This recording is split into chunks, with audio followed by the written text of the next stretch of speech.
When you know something isn't good for your soul, and you really want to let go of it, how do you stick to that commitment, i.e.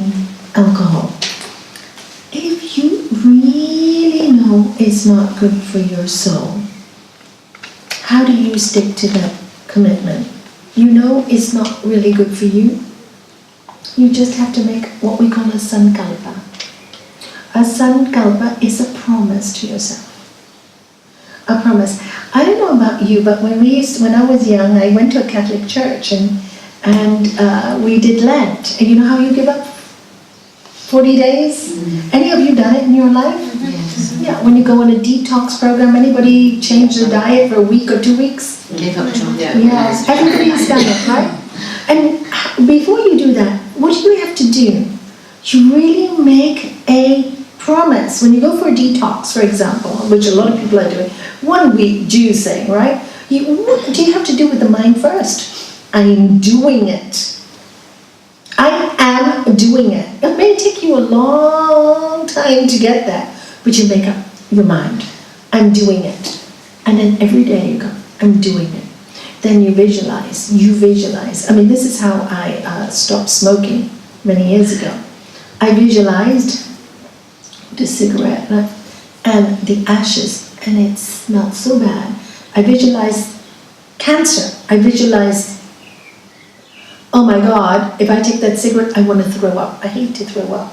So I visualized myself throwing up, touching it and throwing up.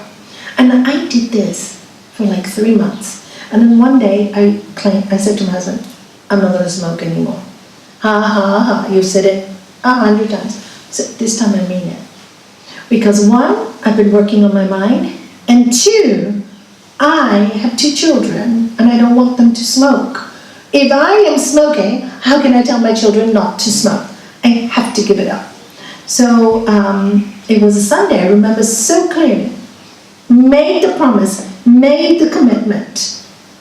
And I did it.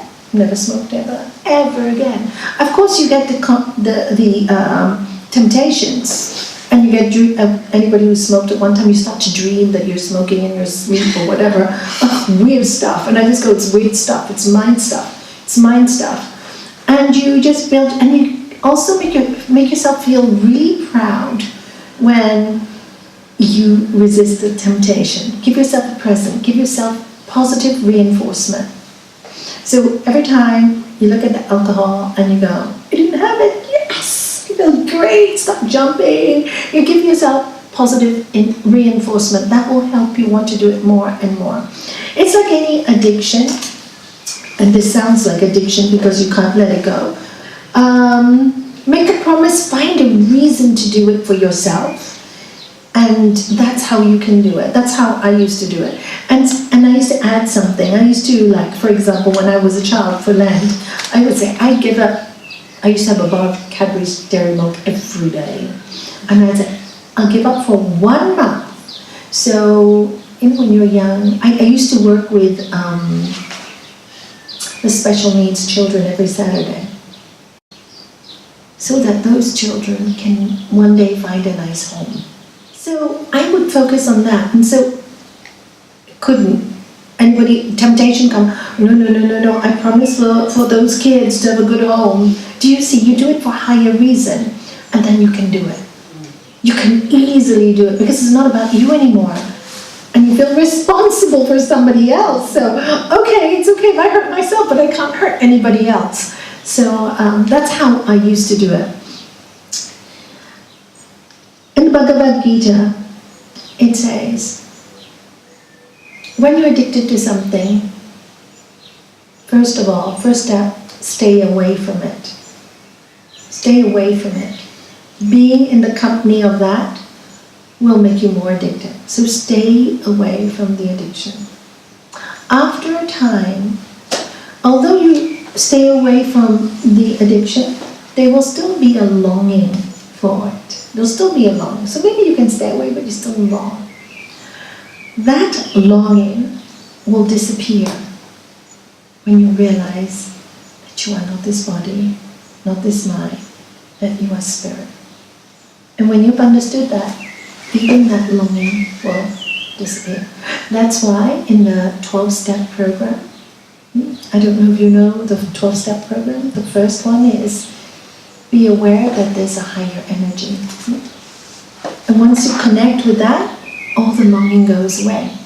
Master Shivananda used to constantly say, meditate, know yourself, know yourself. Fear will leave you, anger will leave you, bad habits will leave you. My master once told my husband when he was smoking, he said, Shanky, you don't have to struggle so much with cigarettes to leave them. He said, if you come to the ashram and I will show you some pranayama, breathing practices, you will feel so good with those breathing practices that cigarettes will leave you. And yeah, that is fall in love with something much higher and the lower will leave you. And that's what I would do. Thank you for that question.